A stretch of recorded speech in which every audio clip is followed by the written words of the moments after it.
En las entrañas de la Ciudad de México, bajo el asfalto y el concreto, existe un mundo que pocos conocen, un laberinto de túneles, historias y secretos que esperan ser revelados. El metro no es solo un sistema de transporte, es un archivo viviente de memorias olvidadas, de historias que susurran entre sus paredes. Cada línea, cada estación, guarda secretos que desafían nuestra comprensión de la realidad. En los siguientes relatos, 4 testimonios romperán el silencio. 5 historias que nos transportarán más allá de lo que creemos posible. Historia 1. La niña de Pino Suárez. Mi nombre es Carlos Ramírez y trabajo en el metro de la Ciudad de México desde hace casi 2 décadas. Esta historia cambió mi vida para siempre y cada vez que la cuento, siento que los muros de esta ciudad me observan. Mi padre era un hombre rudo, trabajador de la construcción. Pasó gran parte de su vida construyendo los túneles que hoy son el corazón de este sistema de transporte. Desde pequeño, me contaba historias que otros preferían ignorar. Los metros no son solo túneles, me decía, son memorias enterradas, historias que esperan ser descubiertas. En ese entonces, yo simplemente creía que eran cuentos para asustarme. Ahora entiendo que hablaba con la sabiduría de quien ha visto más de lo que cualquiera querría ver. La estación Pino Suárez tiene una historia que pocos conocen. Construida en 1967, se levantó sobre un antiguo cementerio olvidado. Durante la construcción, los trabajadores encontraron decenas de tumbas, algunas tan antiguas que apenas se podían distinguir.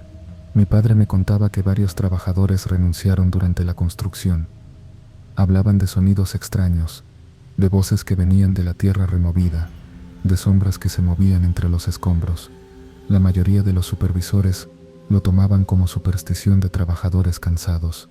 El 17 de septiembre de 2013 comenzó como cualquier otra noche. Mi turno en la estación Pino Suárez, el último turno antes del amanecer. Los vagones habían dejado de circular. Los últimos pasajeros se habían ido, y el silencio reinaba en los largos corredores.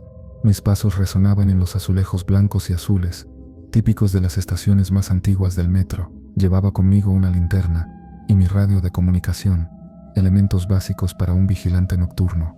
El primer indicio de que algo estaba mal fue un sonido casi imperceptible, un sollozo, muy bajo, que parecía venir de todas partes y de ninguna al mismo tiempo. Al principio lo atribuí al viento, o tal vez a alguna tubería defectuosa, pero el sonido se fue haciendo más claro.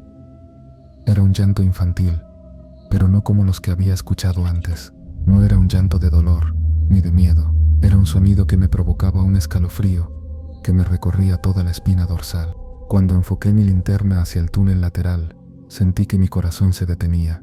Allí estaba ella, una niña de aproximadamente 8 años, con un vestido blanco antiguo, tan viejo que parecía desmoronarse. Sus bordes estaban rasgados, como si hubiera atravesado décadas de olvido. Lo más impactante eran sus ojos, completamente blancos, sin iris, sin pupila, solo una blancura absoluta. No estaba parada en el suelo. Flotaba a unos centímetros del piso, y su imagen era parcialmente transparente. Podía ver a través de ella los azulejos del fondo del túnel.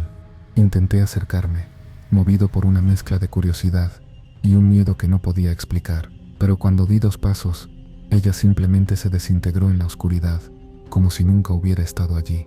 Las cámaras de seguridad registraron algo inexplicable. Un destello blanco durante 3.5 segundos. Cuando llamé a mis compañeros para mostrarles, las imágenes habían desaparecido.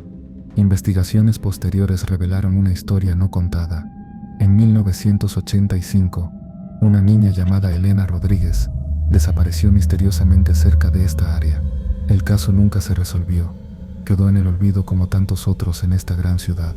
Los años han pasado y he seguido trabajando en el metro, pero cada vez que paso por Pino Suárez, siento que algo me observa, que Elena sigue allí, esperando ser encontrada. Hoy, después de años, sé una cosa: los túneles tienen memoria, y algunas memorias nunca nos dejan en paz. ¿Creen en fantasmas? Historia 2. El operador de Taxqueña. Mi nombre es Miguel Hernández, y llevo más de 30 años trabajando como operador de trenes en el metro de la Ciudad de México. He recorrido cada línea, cada túnel, pero nunca olvidaré lo que sucedió aquella noche en la línea Dos Miros, en la estación de Taxqueña. La historia comienza mucho antes de mi experiencia. En los años 70, cuando el metro apenas comenzaba a tomar forma, los trabajadores Ya hablaban de historias extrañas, historias que la mayoría prefería ignorar, susurros que quedaban enterrados bajo toneladas de concreto y acero. Mi padre también trabajaba en el metro. Fue uno de los primeros operadores cuando la línea 2 se inauguró en 1979. Él me contaba historias de conductores que desaparecían misteriosamente, de turnos nocturnos, donde el silencio se volvía ensordecedor. Taxqueña siempre fue especial. Una estación construida sobre terrenos con una historia profunda. Antes de ser metro, era un terreno baldío, un lugar que los habitantes locales evitaban. Los más ancianos hablaban de entierros clandestinos, de rituales oscuros realizados décadas atrás. La noche del 23 de marzo de 1998 comenzó como cualquier otro turno nocturno. Había sido asignado para hacer la última revisión de los trenes antes de guardarlos en el depósito. El depósito de Taxqueña es un lugar inmenso. Kilómetros de rieles, docenas de vagones alineados como soldados dormidos. El silencio allí es diferente. No es un silencio normal. Es un silencio que parece respirar. Comencé mi rutina habitual, revisando frenos, sistemas eléctricos, comprobando cada detalle. Los vagones vacíos parecían observarme, como si guardaran secretos entre sus paredes de metal. Fue entonces cuando lo escuché, un sonido de radio, muy débil, proveniente de uno de los vagones más alejados. Al principio pensé que era interferencia, algo común en estos lugares llenos de cables y electricidad. Me acerqué lentamente. El sonido se hacía más claro. Era una conversación, como si alguien estuviera dando indicaciones de un recorrido. La voz era antigua, como si viniera de una grabación muy vieja. Cuando abrí la puerta del vagón, mi mundo se detuvo. Había un hombre sentado en el puesto del conductor, un hombre que no estaba completamente ahí. Su imagen era parcialmente transparente, vestido con un uniforme antiguo del metro, de principios de los años 80. Me miraba fijamente, no con amenaza, sino con una tristeza que me atravesó el alma. Intenté hablar, pero ningún sonido salía de mi garganta. El fantasma del conductor seguía mirándome, como si estuviera esperando algo. Sus ojos parecían contar una historia que nadie había escuchado. De repente comenzó a hablar. Su voz sonaba como si viniera de muy lejos. Me contó sobre un accidente que nunca fue oficialmente reportado. Un choque en un túnel oscuro, una noche de lluvia, donde varios pasajeros perdieron la vida. Estoy atrapado, me dijo. No puedo irme hasta que alguien sepa la verdad. Cuando intenté acercarme, él simplemente se desvaneció, pero algo quedó en el asiento, una vieja credencial del metro, con el nombre de Javier Martínez, fechada en 1982. La investigación que seguí fue extraña. No había registros oficiales de un Javier Martínez. Ningún accidente coincidía con su historia. Era como si este hombre nunca hubiera existido. Pero la credencial era real. La conservo hasta hoy, como prueba de que hay historias en el metro que nunca serán contadas. Desde esa noche, cada vez que conduzco por la línea 2 Antú, siento que Javier está ahí, observando, esperando que alguien cuente su historia. ¿Creen en los fantasmas del metro? Yo ya no tengo dudas. Historia 3. El túnel de observatorio. Mi nombre es Elena Gutiérrez y soy ingeniera de mantenimiento del metro de la Ciudad de México. He trabajado en los sistemas subterráneos por más de 15 años, pero nunca olvidaré lo que sucedió en el túnel olvidado de la estación Observatorio. Todo comenzó con un reporte rutinario de mantenimiento.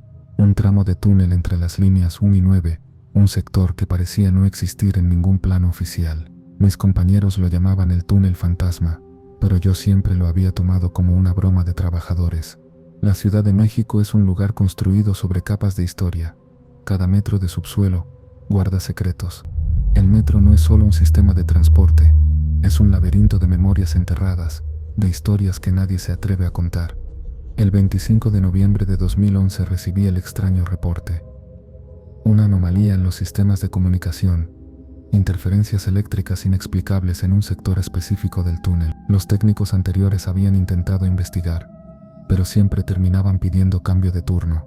La primera vez que bajé a investigar, sentí algo diferente. El aire era más denso, más pesado. Las paredes parecían respirar. Los cables de comunicación vibraban sin razón aparente.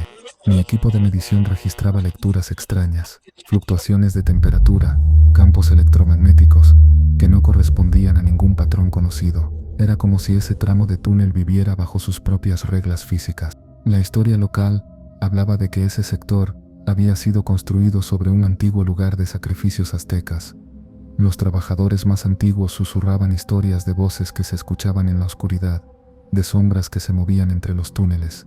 En mi segundo día de investigación, sucedió lo inexplicable. Estaba revisando unos cables cuando escuché un sonido. No era un ruido de metro, no era el típico sonido de las tuberías o los sistemas eléctricos. Era un canto antiguo, en un idioma que no reconocía. Las luces comenzaron a parpadear. Mi equipo de comunicación perdió toda señal, y entonces lo vi, una figura en medio del túnel. No era completamente humana, parecía estar formada de sombras y luz al mismo tiempo, una figura que cambiaba constantemente de forma, como si no pudiera decidir cómo manifestarse. Intenté acercarme, pero cada paso que daba parecía alejarme más. Era como si el espacio mismo se estuviera distorsionando. La figura me miraba, no con ojos, porque no tenía ojos, pero me miraba, y susurraba algo que sonaba como una advertencia. Cuando mis compañeros me encontraron, habían pasado casi 12 horas. Para mí, habían sido solo minutos. Mi equipo estaba intacto, pero todas las grabaciones habían sido borradas. La investigación oficial nunca llegó a ninguna conclusión. Informes contradictorios, testimonios que no coincidían. Era como si el metro mismo quisiera mantener su secreto. Después de esa noche, solicité ser transferida, pero a veces, cuando estoy sola, puedo escuchar el canto, ese canto que no pertenece a este mundo. Los túneles tienen memoria, y algunas memorias son mejores dejadas en la oscuridad. ¿Creen en lo inexplicable? Yo ya no tengo dudas. Historia 4. La línea fantasma. Mi nombre es Roberto García, y soy historiador especializado en infraestructura urbana. Llevo más de 20 años investigando los secretos ocultos del metro de la Ciudad de México, pero nunca esperé encontrar lo que descubrí en la línea fantasma. Todo comenzó con un documento antiguo que encontré en el archivo histórico, un plano parcialmente destruido, con anotaciones que no coincidían con ninguna línea oficial del metro, coordenadas extrañas, túneles que no existían en ningún registro público. La Ciudad de México es un palimpsesto de historias. Cada capa que excavas revela un mundo diferente. Los aztecas, los españoles, la modernidad, todos han construido su versión de la ciudad. El metro no es una excepción. Mi investigación me llevó a contactar con antiguos trabajadores, personas que habían estado involucradas en la construcción de los primeros túneles. Historias que normalmente se susurran en bares, nunca en documentos oficiales. Un jubilado, Carlos Mendoza, ex ingeniero de construcción, me habló de un proyecto secreto, una línea que nunca fue completada, financiada por el gobierno en los años 60, un túnel experimental que debía conectar zonas estratégicas de la ciudad. Había algo más, me dijo en nuestra última conversación. No era solo un proyecto de transporte, era algo diferente, algo que no debería haber sido construido. Las pistas eran fragmentadas, planos parciales, reportes incompletos, fotografías donde aparecían trabajadores en zonas que no existían oficialmente. El 26 de octubre de 2015 decidí investigar por mi cuenta. Con los documentos que había reunido, contraté a un equipo de exploración urbana. Queríamos encontrar la entrada de este túnel fantasma. Nuestra búsqueda nos llevó a una zona abandonada al sur de la ciudad, un área que había sido militar, luego industrial, ahora simplemente olvidada. La entrada estaba oculta, no era algo que se pudiera encontrar fácilmente, estaba sellada con un concreto diferente, más antiguo. Cuando finalmente logramos abrir una pequeña abertura, el aire que salió era como si viniera de otro tiempo. Los primeros metros del túnel eran diferentes. Las paredes no estaban hechas del concreto típico del metro. Parecían construidas con un material que no reconocía, algo entre piedra y metal. Nuestras linternas apenas iluminaban. Era como si la oscuridad fuera más densa, más viva. Los equipos de medición comenzaron a fallar. Brújulas que no funcionaban, GPS que marcaban coordenadas imposibles. Fue entonces cuando escuchamos el primer sonido. No era un ruido de túnel. No era el típico eco de un espacio subterráneo. Era algo más. Voces que venían de todas partes y de ninguna. Conversaciones en un idioma que no reconocíamos. Las paredes parecían respirar. No era una sensación metafórica. Literalmente veíamos pequeños movimientos en el concreto, como si estuviera vivo. Encontramos vestigios extraños. Equipos de comunicación de décadas pasadas, documentos parcialmente destruidos, mapas que mostraban rutas que no correspondían a ninguna geografía conocida. Un diario en particular llamó mi atención. Pertenecía a un ingeniero llamado Francisco López, fechado en 1963. Sus últimas páginas hablaban de un proyecto más grande que nosotros, de preparar la ciudad para algo que vendría. No pudimos avanzar más de 200 metros. Algo nos obligaba a retroceder. No era miedo, era algo más primitivo, una sensación de que no pertenecíamos allí. Cuando salimos, habían pasado 12 horas. Para nosotros, habían sido solo minutos. Los documentos que llevábamos comenzaron a desintegrarse, las grabaciones de nuestras cámaras, completamente distorsionadas. El gobierno negó todo. Los registros de nuestra expedición fueron borrados. Pero yo sé lo que vi, lo que sentí. Hay algo más en los túneles del metro, algo que espera. ¿Creen en los secretos enterrados? Yo ya no tengo dudas. Historia 5. El tren de medianoche. Mi nombre es Alejandra Morales, y fui conductora del metro de la Ciudad de México durante 15 años. Nunca quise contar esta historia, hasta ahora. La Ciudad de México es un laberinto, no solo en sus calles, sino bajo la tierra. Cada túnel, cada estación, guarda secretos que nadie se atreve a mencionar en voz alta. Mi turno nocturno comenzó como cualquier otro. 23 de julio de 2007, la línea 3 Persens, el tramo entre Indios Verdes y Universidad, un recorrido que había hecho cientos de veces. Las primeras horas fueron normales, pasajeros habituales, el ruido constante de los vagones, la rutina de cada noche, pero algo cambió después de la medianoche. El primer indicio fue una interferencia extraña en la radio de comunicaciones. Primero pensé que era un problema técnico, pero el sonido era diferente. No era estática, eran voces. Voces que parecían venir de otro tiempo. Escuché conversaciones fragmentadas. Personas hablando de algo que iba a suceder. Una advertencia. Mencionaban fechas, coordenadas, algo relacionado con un proyecto subterráneo. Cuando miré por el espejo retrovisor de la cabina, fue cuando lo vi. Un vagón que no estaba allí antes. No era parte de mi formación. Un vagón antiguo, de principios de los años 70, con un diseño que no correspondía a ningún modelo oficial. Intenté comunicarme con control, pero la radio solo transmitía estática y esas voces extrañas. El vagón fantasma me seguía, no adelantaba, no se quedaba atrás. Simplemente estaba allí, como si fuera parte de mi tren. Cuando finalmente se abrieron las puertas en la estación Universidad, algo sucedió que cambiaría mi vida para siempre. Un pasajero abordó. Un hombre vestido con un traje antiguo, como de los años 50, me miró directamente, no con miedo, con una intensidad que me atravesó el alma. Necesitamos que sepas la verdad, me dijo. Le pedí que se identificara. Sacó una credencial del metro, pero cuando la miré, no había foto, solo un nombre, Ernesto Valtierra. Fecha de expedición, 1952. Cuando volteé, el hombre había desaparecido. Las siguientes semanas fueron un infierno. Mis superiores no creyeron mi historia, me sometieron a exámenes psicológicos, me alejaron de la conducción, pero seguí investigando. Descubrí que existió un Ernesto Valtierra, fue ingeniero en la construcción original del metro. Desapareció misteriosamente en 1959 durante la construcción de un túnel. Su expediente oficial decía que había muerto en un accidente, pero los documentos que encontré sugerían algo diferente. Había estado trabajando en un proyecto secreto, algo relacionado con comunicaciones subterráneas, un proyecto que nunca fue completado oficialmente. Los años pasaron, dejé de trabajar en el metro, pero nunca dejé de investigar. Ernesto Valtierra quería que supiera algo que está enterrado bajo la ciudad, un secreto que cambiaría todo lo que conocemos sobre el metro, sobre la ciudad, sobre nuestra realidad. ¿Quieren saber la verdad? A veces, es mejor que algunos secretos permanezcan enterrados. ¿Creen en los fantasmas del metro? Yo ya no tengo dudas. Estas historias son más que simples relatos. Son testimonios de algo que existe más allá de nuestra comprensión. El metro de la Ciudad de México no es solo una red de transporte, es un portal a realidades desconocidas. Cada túnel, cada estación, guarda secretos que esperan ser descubiertos. Historias que desafían nuestra percepción de lo real.